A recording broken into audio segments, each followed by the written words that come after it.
All right, we're going. Okay.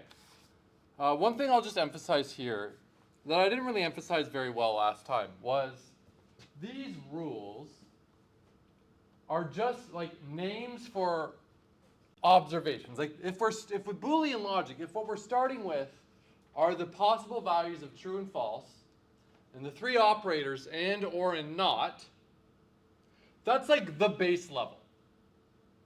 This is one level above the base level, where we go like, if I combine, I notice this property of those like 5 things, 3 operators, 2 values. I can observe that this is always the case. This is always the case. This is always the case. It's the first layer above the basics of the 5 basic things. So this is like our first level of abstraction in Boolean logic. These are important. It's often good to just be aware of these things because things like the identity should be pretty obvious. The annihilator should be really obvious because that's what we were talking about with that like short circuit and short circuit or, right? False and it's always false. I don't care. That's the annihilator property. That's just like a statement of fact that like, oh yeah, we know this. So even though it's not one of the 5 basic things, it's still so common and it's built like one level above the 5 basic things that we just like, we know it as a statement of fact. Even though it's not like one of the basic like starting places. Does that make sense? Other things like distributivity and associativity are really important. The orderness doesn't matter. A or B is equal to B or A. It's all the same. These are things that like we'll just like know and get used to. Some of them, admittedly, like I forget. Like distributivity, sometimes I'll like kind of miss that one. Absorption, sometimes, but like these will come up when we're building circuits. This is the first layer of abstraction above the 5 basic things.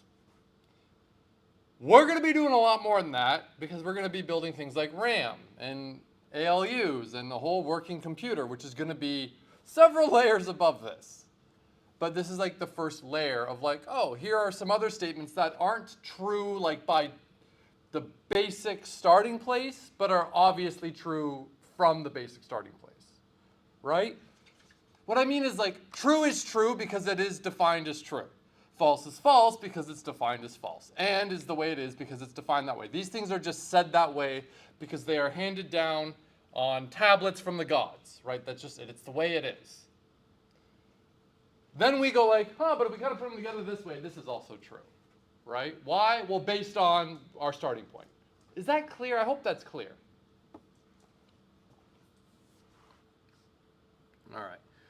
Okay, De Morgan's.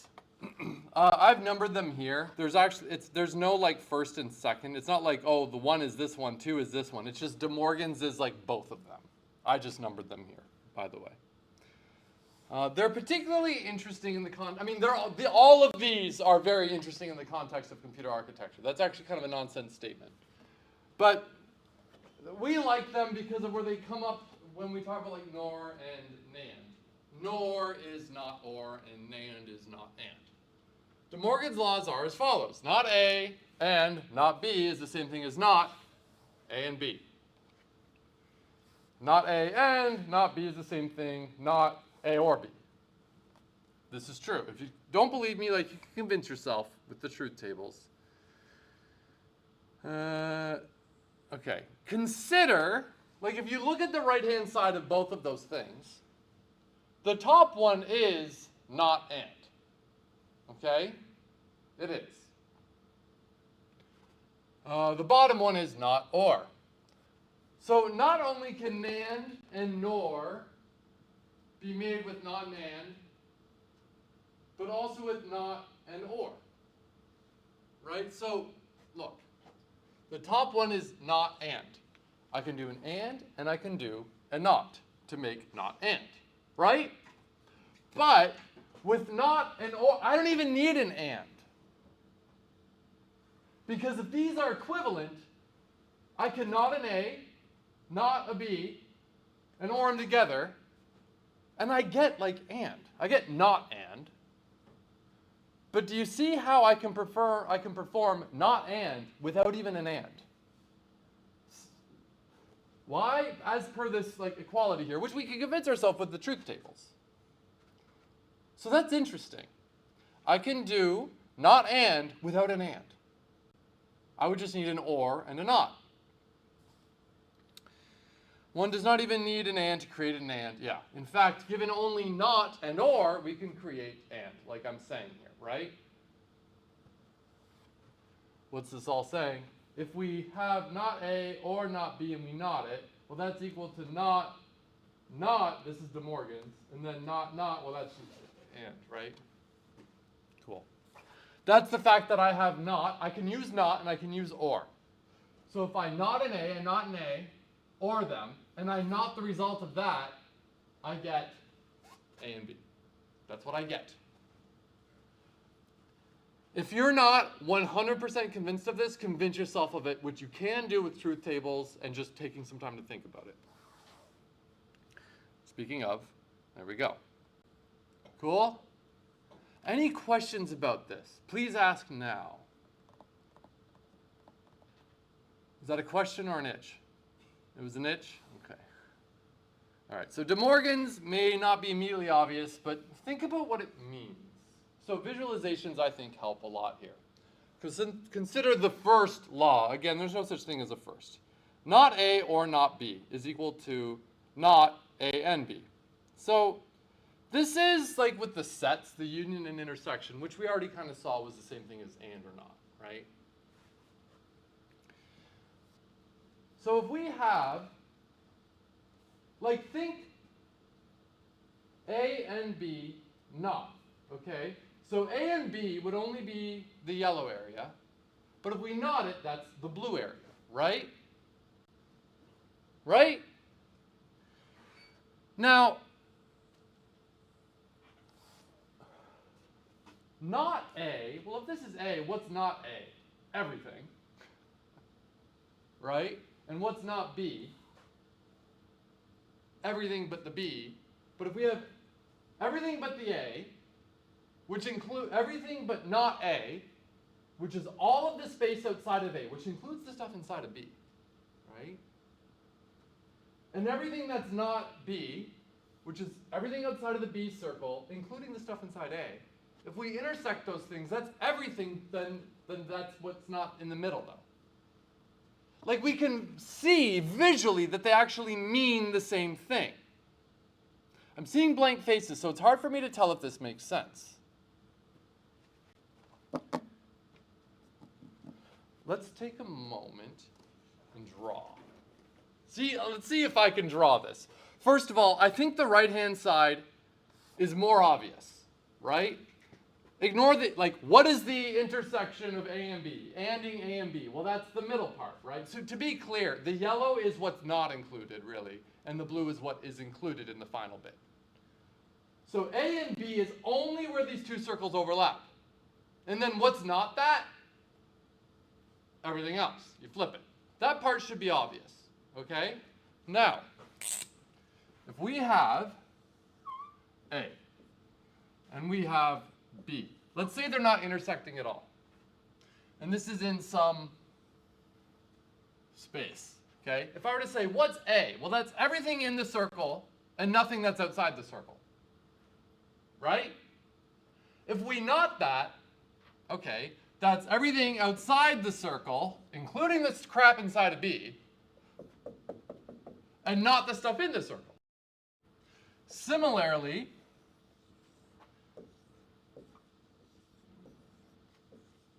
for B, well, B is everything in the circle. Not B is everything outside the circle. Right? If we were to do the intersection, or pardon me, if we were to union these two things, we get everything.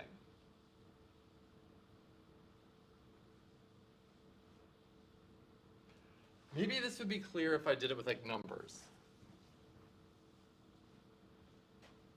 Let's say we have the numbers 1, 2, 3, 4, 5. I don't know how this is going to go well. One of the rules of teaching is never come up with an example on the fly. And that's what I'm doing. So if I have the numbers in set A, I'm going to do it where there's an intersection. Okay? If A, this is our universe, these 5 numbers. If A is equal to 1, 2, 3, and B is equal to 3, 4, 5. Okay? Well, not A, this is not really like, just go with me here. Not A would be 4 and 5. Right? Not B would be 1 and 2. Okay? If we union these things, we get 4, 5, 1, and 2. Right? What's excluded? The only thing that was in the middle. Oh my gosh, that's the same thing as not and. Hopefully that helped. I thought that worked pretty well. Okay. Yeah, this is just me explaining it all. And then the other De Morgans would follow similarly. Cool. Similarly with the first law, it's easy to see how the figure okay, so let's see. Not the union of those things. So the union of A and B is everything in A and B and between them. Not that would be everything outside of it. Okay? So how is that not A and not B? Let's think about this. So not A would be everything outside of A, including B. Not B would be everything, the intersection. So it has to be in both. And why is my brain not working right now? Do I have this wrong? Let's convince ourselves this is right. To make sure this is not wrong. And we'll use these same examples here. So not A and not B. This is an example where we have everything that's not, yeah. So what's the intersection of not A and not B in this example? Nothing, right? Let's say our universe has these numbers in it. Okay? What's the intersection of the, well, it's nothing. It's whatever's left over, right? It's whatever's not in either, so. Okay, let's redo this to make it clear. Okay, we've got 1, 2, 3, 3, 4, 5, right? So what's not A? 4, 5, 6, 7, 8, 9.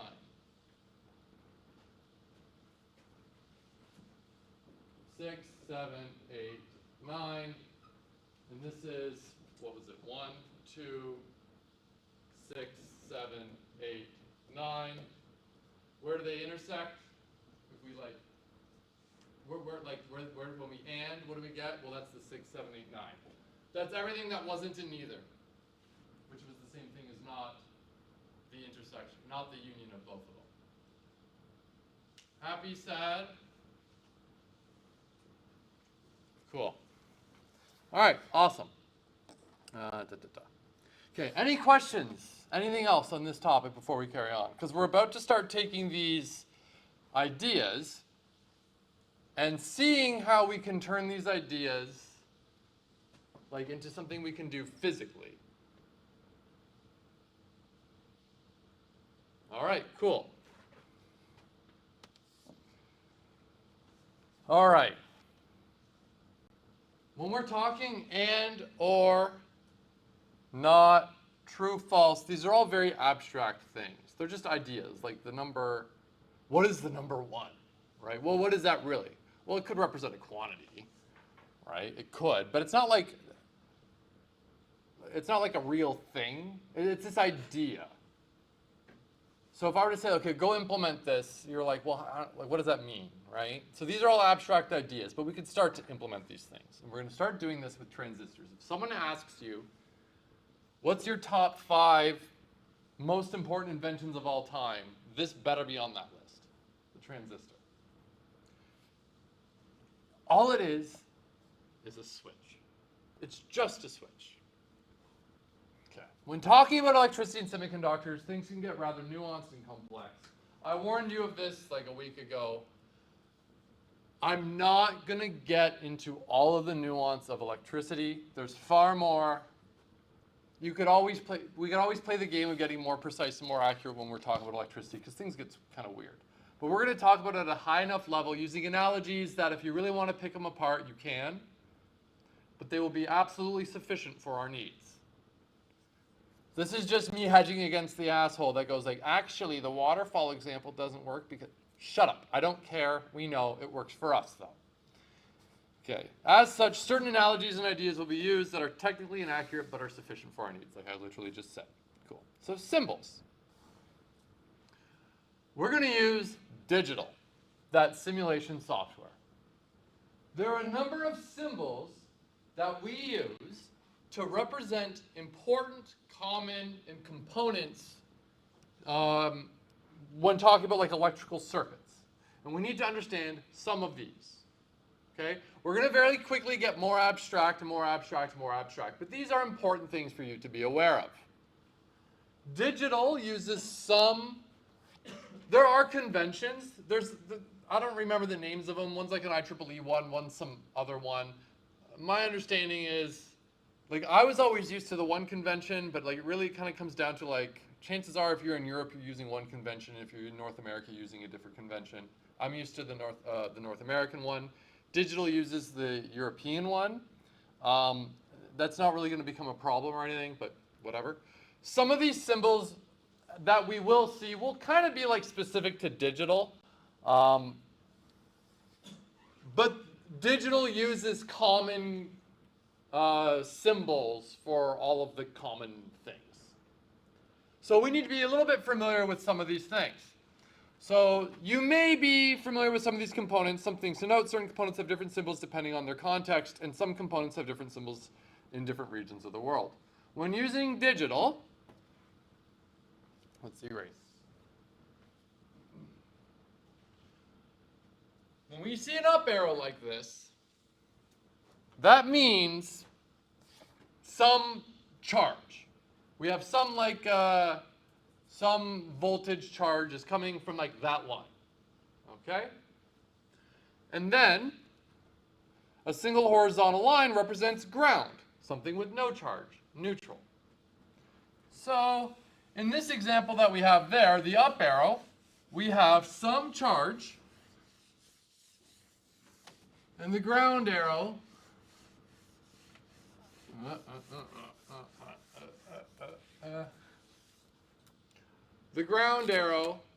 the line means ground. So here, we could kind of think of it as, let's say you have a tap of water. I turn on the tap, the water flows, and it goes down the sink. That's it. This is a very silly circuit. Nothing really is going to happen here. Just electricity could go straight to ground. Any charge will just get sunk right to ground. Electricity flows from the charge down. No, it doesn't. It does, whatever, but we think of it like that, okay? So, yeah. A positive charge up arrow connected directly to ground horizontal line. This is not a particularly useful circuit. In practice, never do a circuit like this. Who can tell me why you would never do something like this? What's the current in this circuit? It's going to be darn close to infinite, and things get hot. So you don't do this in practice. In fact, if you try to do this in digital, maybe it won't, I don't know. But my guess is it'll be like, if you hit run, it'll be like, nope, no. I can't even compute that. A single horizontal line is common within computer architecture and is a symbol found in digital. But there are other common symbols for ground that some of you may be familiar with. Like signal ground is a down arrow. Earth ground is these like broken lines. Chassis ground is like that, like, I don't know, trident type thing. I don't know. These are other common symbols that you may be familiar with. Not important for us right now. We're using this one. Okay?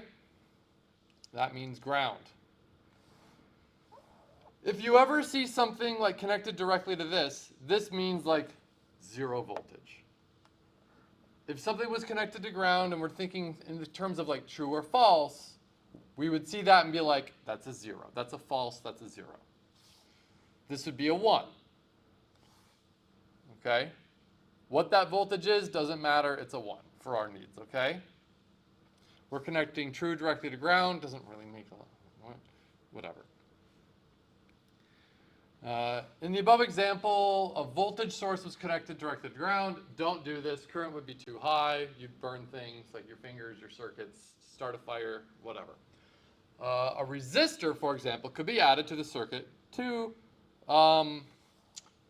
limit current. If it's used strictly to limit current, we call them like current limiting resistors, where it has some resistance to slow it down. Okay? Because voltage equals current equals voltage over resistance, right? I equals V over R. What's the voltage? I don't care. Should that be 0? No. No. We want it to be something, so this doesn't approach infinity. Oh, sorry, this doesn't approach infinity. So we would have a current limiting resistor. In digital, it's using that square box to represent a resistor. In fact, well, whatever. Raise your hand if you've seen that. If that's not the symbol you're used to for a resistor. You're probably used to this, right? Right? Yeah, that's me too. That's like what you would really see in North America. It's not really a North American thing, but it kind of is de facto a North American thing. Or at least North America. Could be other places of the world too. Yeah, sawtooth symbols commonly used like that, yeah. This right here, I might talk about a little bit later. This particular configuration, just because of how it's set up, how the resistor is actually connected directly to the up arrow, and we can tell that because there's a line. Like this is one component. We call this a pull-up resistor, meaning it doesn't matter. That'll come up shortly. Okay, in North America, sawtooth symbol is used to represent a resistor, but elsewhere in the world, it's typically a box. Like in the above figure, digital was not made in North America. It was made by a German guy, I think. And so we get the not North American one. I looked in to see if there was a way for me to if there was like an option to change it, just because, I like the sawtooth. It's what I was used to. I figured it'd be what you were used to if you've seen stuff like this before, but I couldn't. I even considered submitting a pull request to add it, but it was way too complicated, and I was like, forget it. Left, typical symbol we see in North America. Right, typical outside of North America. One of the commonly seen symbols for transistors are actually only for specific but very common type of transistor called a bipolar junction transistor. Okay? That would be some variation of what I'm about to draw here. Let's see, do I have it? Yes. So it's a variation of that. Sometimes you see it in a circle too, where you've got something like this. Sometimes you see it like in a circle like this. That's like, oh, that's a transistor, right? And then you'd have like an arrow this way or that way, depending on some detail about it. Not too important for us right now. Raise your hand if you've seen a symbol kind of like that before. Yeah.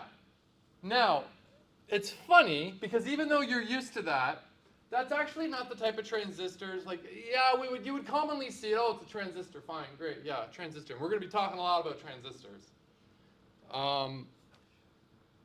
But usually when dealing with this type of stuff today, we're using a different type of transistor, which actually uses a different symbol. It wouldn't be weird if we saw these symbols everywhere still, but for, correctness and what's in digital, we use the symbol for a MOSFET, which is a metal oxide semiconductor field effect transistor, So we use the MOSFET symbol, which is going to be something that looks more like this, not like this. Okay? So left, symbol for a bipolar junction transistor, right is a MOSFET transistor. And because we typically would be using MOSFET transistors, that's what we're going to be using here. Okay? They perform the same function, but, you know, different symbol. And then it comes down to like how they're built and other details. Cool? Cool. Now, transistors. One of the most important inventions or discoveries, depending on how you want to think of it, in human history. They got a Nobel Prize in physics in '56 for it, for creating the first transistor. And the transistors are semiconductor devices, which is a fancy way to say, like, it's not strictly a conductor or an insulator. A conductor is something like a wire, something that can, like, allow electricity to flow really easily. An insulator is something that stops electricity from flowing. So semiconductors in between somehow. And you might think to yourself, well, okay, in between. I mean, if we've got like some rating system, some way to quantify, like on a scale from conductor to insulator, like, and you're saying it's in between somewhere. Well, isn't everything? Well, what's neat about a semiconductor is we have an ability to control how well it insulates and how well it conducts. Basically, we have like an on-off switch. You turn it on, it's suddenly a conductor. You turn it off, it's suddenly an insulator. It's just a switch, basically, in terms of what its function is. How it's physically built is outside of the scope of this course. I think it's really cool. You can watch 2 videos from Ben Eater, who I've ripped off a lot of the course content. Like a lot of his stuff has inspired this particular course. But he has 2 videos that talk about semiconductors and transistors, if you're interested. And he does a really good job of giving you the intuition. But it is outside the scope of this course. Transistors perform very simple tasks. But when you put them together in clever configurations, you get everything we have today. They are very important. You interact with billions upon billions upon billion transistors every day. Whether you realize it or not, our everyday lives are made up of transistors like crazy. You just don't see them. We use them for signal amplification or for switches. For this course, the focus will be on their ability to be used as a switch. As already discussed, there are several kinds of transistors, but we focus on MOSFET here.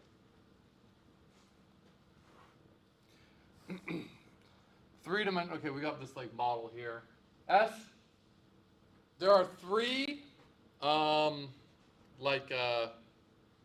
wires that connect to the transistor.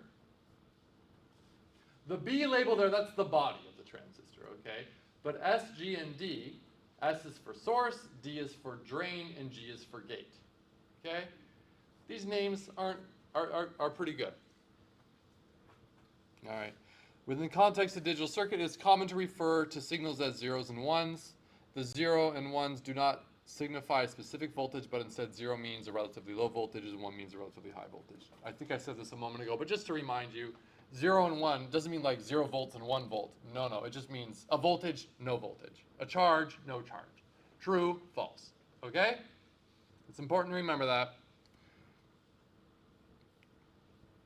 So below is an image of an N-channel MOSFET.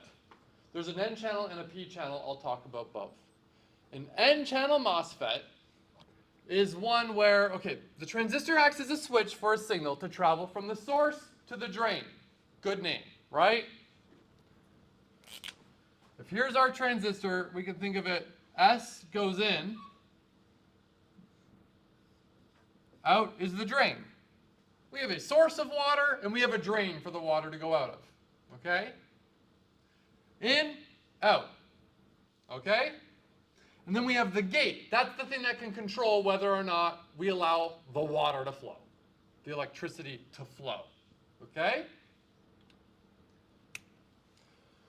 With this type of transistor, this is important, N-channel. With an N-channel transistor, the switch is closed on, so water is allowed to flow, electricity is allowed to flow when a charge is applied to the gate. Okay?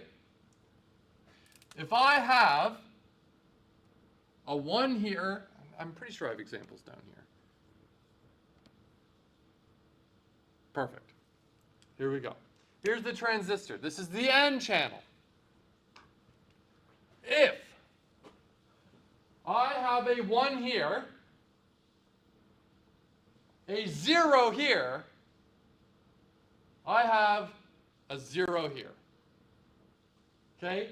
Whatever's here, I don't care what's there, but if this is 0, whatever's there can't flow. If I have a 1 here and a 1 here, what should I have here? A 1. Yeah, that's all. If it's a 0, 0, we have a 0. If it's a 0, it's a 1. Well, the 0 goes. Okay? Now, really, I kind of lied, by the way, because there is an idea that will come up a little later in the course. But there is an idea of, like, we talk about Boolean logic, it's true or false, but there's actually, within circuits, there's actually like this like secret third state. 0, 1, and neither. We usually call that like a high impedance state. But really, depending on how this was configured, there might be like nothing here. Or if it's connected to ground, it'll be a 0 because, well, ground is 0. But we'll see. Any questions about what we just talked about? Just literally think of it as a light switch. Okay? If, let's say the power's out, okay? There's no power. You have a light bulb down here, there's no power. And you flick your switch, is anything going to happen? No. We're allowing the charge to flow, but there is no charge. The power's not off, right? I turn the switch, it works. Okay? That's the idea. That's all it is. So I know I just went hand-wavy about how important this transistor is. It's a remarkably simple concept. But, I mean, what was good about the transistors is how we were to implement them. Anyways, but this, and what we can do with all these little switches. Any questions? Questions? Yes? So does the gate have its own, like, source and drain and stuff? Well, no, it would be, like, I might have a button to turn on, off. We'll see in one moment. Other questions? Good question, and I know what you're asking. This does get kind of weird, but I know where your brain is going, and that's good. All right, what do I say? N-channel MOSFET with a switch. The switch is on when a positive charge is applied to the gate terminal, allowing the signal to travel from the source to the drain. If no positive charge is applied to the gate, then the switch is off, not allowing any signal to pass. P-channel is the opposite. It's like the inverse of an N-channel. P is, and we draw it like this, the notes here, N-channel, the arrow's going in, and the thing comes into the bottom. P, at the top, arrow comes out. P is like the opposite. It turns on when no positive charge is applied. Okay? So if this is 0, if the charge on gate is 0, it can flow. So it does the opposite. Now you might be like, P and N, it feels like those names are different. It's because it's talking about like the doping of the semiconductor, and in order to like undo like the effect of the doping, we applied the opposite. It's the whole thing. Don't worry too much about the name. For the most part, we're only really going to worry about N-channel. You could use P-channel, but as soon as you start mixing them, everyone gets confused. So just stick with N. And I think N's more like, to me, using N is a little bit more intuitive. When a charge is on, it's on, right?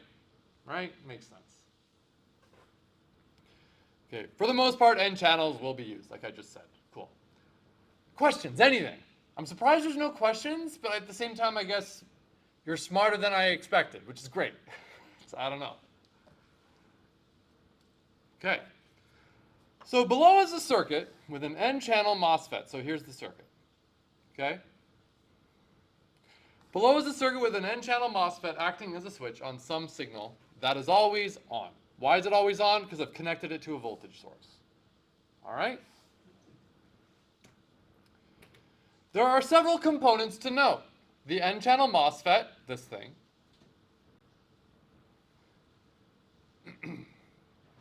Voltage source, well that's the voltage source, there we go. A current limiting resistor and ground. that resistor must be there. If I were to connect this just to ground, digital would say, no, no, no. I'll show you an example of that shortly. It would say, no, no, we need this current limiting resistor, and I'll kind of explain why we need it in a moment intuitively. A toggleable square button connecting to the gate called switch A. So this is a button. I can toggle it on and off, on and off. If it's on, there's a 1. If it's off, there's a 0. Cool? So it's interesting. Here, I'm using like a voltage source to signify on. I'm using ground to signify off. And I'm using a switch to switch between on, off, on, off, on, off. It's like a nice handy way to do kind of that, right? A circle to read the circuit output labeled switch O. Okay? So you can think of this as like a light bulb. Okay? I want to be able to like turn that light on and off with the use of this switch button. Now you might remember from lab 1, we achieved this by connecting this little toggleable button directly to an output, right? You should remember that from lab 1, right? And on, off, on, off. So you might say, why all the extra steps? If you want to like be able to toggle something on or off, why connect it to this transistor and all this nonsense? Well, we'll see in a moment.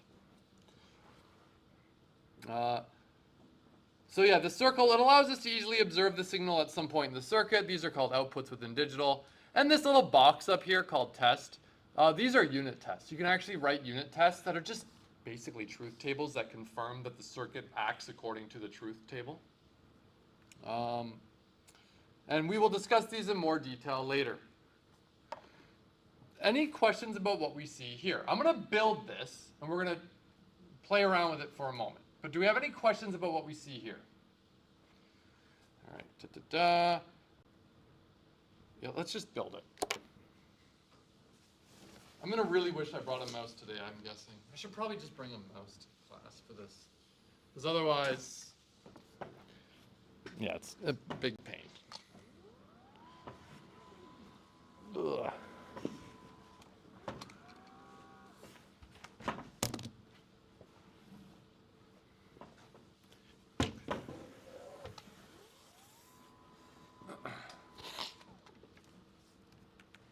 Okay, digital.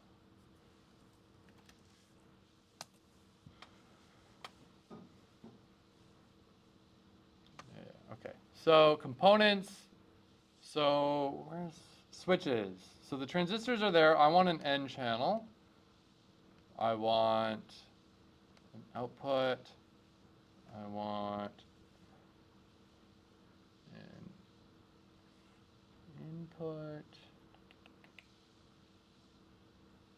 Actually, here, let's get rid of this for quickly.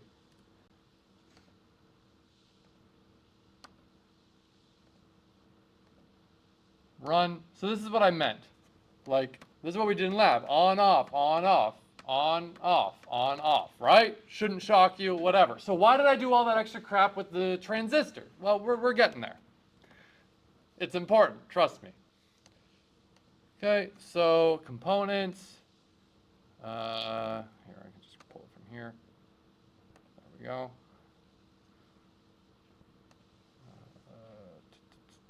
What do I need? Wires pulled down. Give me a voltage source.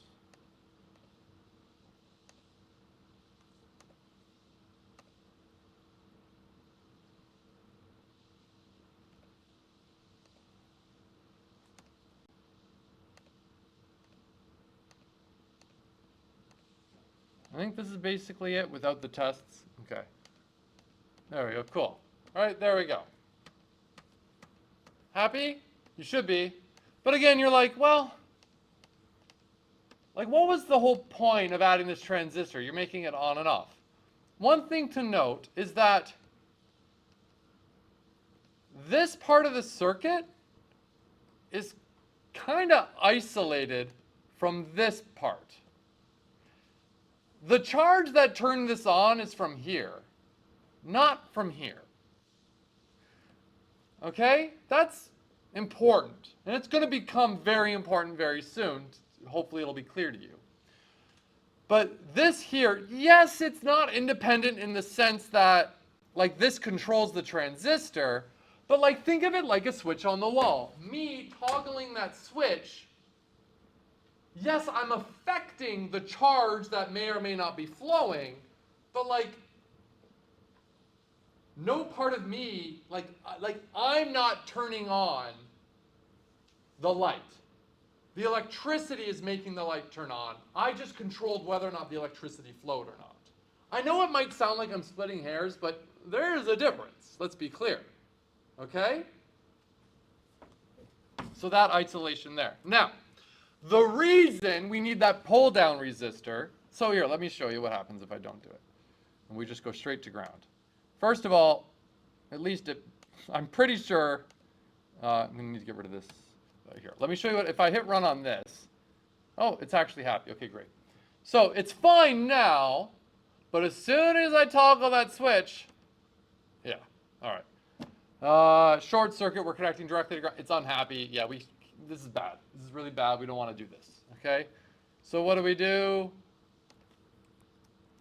We do the pull-down resistor, okay? So now we don't have infinite current. But the reason this is important is, let's think about what's going on here. And this is an important step, so pay attention. We got plenty of time to cover this. There's no charge here, right? Whatever. Right now, this part of the circuit and this part of the circuit are entirely isolated. Okay? The switch is not closed.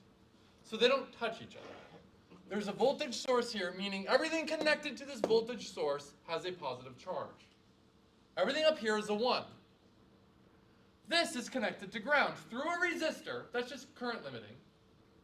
Through a resistor, but this is connected to ground, meaning the charge on this wire is 0 because it's connected to ground. Okay?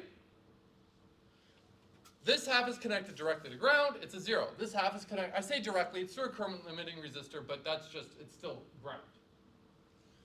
So ground, everything over here is 0. Up. Everything up here is voltage source. Everything up here is a 1. Okay? Now, 2 parts. There are 2 parts about what I want to be clear here. Think about what would happen. If this was connected directly to ground, where does the charge want to go? To ground. So imagine if I allow the current to go, it doesn't want to go this way. It wants to go right to ground. Okay? It wants to go straight to ground. All right? So we add this resistor. Imagine that pull-down resistor is like having, like if I had a sink that's wide open, and I turn on the water's going to go straight down the sink. Okay? Assuming it's a sufficiently good sink and it's not going to like backwater, right? The current limiting resistor is a way for me to kind of like slow down the water. So it's like, it's going to go down the sink, but the water might actually back up a little bit. It's still flowing down. It's going down. It's getting pulled down to 0. It's draining. But it's like slowing down the charge enough that like, you can think of it like this. This is not how it works, but you can think of it like this. Charge is going down. All the electrons are going down. But they get slowed down a little bit, and they start to build up, and then go, whoop, up that way. Okay? Where if this was connected directly to ground, they would never build up. They'd go right down to ground. But instead, they go down, they get slowed down enough, it backs up, and then like it flows that way. That's not actually how it works. But we can think of it like that, and that's going to be just fine for us understanding what's happening. So when I hit run, when I do this, what's going on? Well, now, all of this turns into a 1. Why? Well, the charge between ground and this resistor, even though it's one component, we can think of them as 2. They're one component in digital though. The charge between ground and this resistor is 0. But the resistor was able to back up enough charge that all of this became charged to be a 1. So there still is a 0 here, but it's separated off by this current limiting resistor. Cool?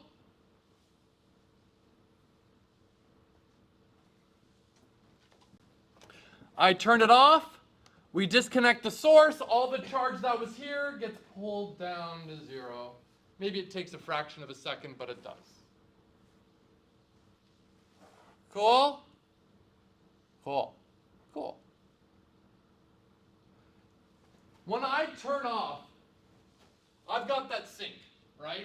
And I kind of like put some paper towel in the bottom of the sink, and I turn it on, right? The water goes down into the sink, and it can overflow the sides of the sink. The overflowing is like what I'm getting here. And you can look at the sink and be like, wow, it's full of water. There's a charge there. If I remove the wadding, it gets right back down, right? Or no, let's not say I remove the wadding. The wadding's still there. The wadding is this resistor. If I turn off the tap, the water will stop entering the drain, entering the basin, and it'll eventually start to drain through the little wadding I put in the bottom of the drain. It will. It'll be slow, but it will. And eventually it'll go down to 0. That's the intuition I want you to have. Okay? So the wadding is the resistor, the drain is actually ground. I turn it on, I turn on the tap, so the water can flow. Turning on the tap is like me turning this on. Water flows, eventually it builds up and it overflows the side. Overflowing the side is, there's output. I turn off the tap, eventually the water drains slowly, but it won't be overflowing anymore. It gets pulled down to empty. Cool? Cool.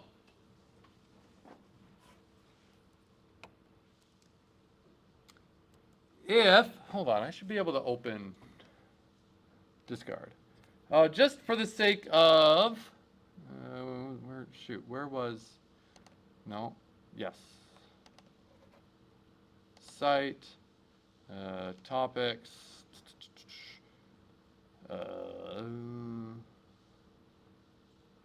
transistors, gates, Boolean, transistor S switch, open.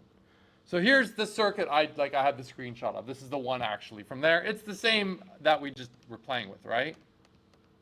For those of you that are interested, if I go I can right click, edit. And this is it's like a truth table where it's like tab separated table. The components need to be labeled for it to work, so we have switch A, underscore means like subscript. Switch A, switch out. If it's 0, 0. If it's 1, it's 1. That's all, right? If I toggle this circuit and make this a 1, and I don't see something went wrong. So you can define these unit tests on the functionality that you care about based on truth tables, which is pretty friggin' handy. And if your circuit doesn't follow the truth table, then something's wrong. So you can have nice unit tests for all of your circuits. Okay, transistor is a switch, it's off, whatever. When a positive, okay, so what do I say? I want to make sure, okay, when no positive charge is applied to the gate, the transistor does not allow a signal to pass. The output of this current circuit is the state is therefore 0, right? So yeah. Now before, notice, again, with this configuration, this is always on. Remember the example where well, maybe this is 0, 0, maybe this is a 1, fine, fair enough. And then this will allow whatever that charge is. But in this example, this was always 1. Because it's connected directly to up, which means always 1. Okay, well, any last questions? All right, we'll end here.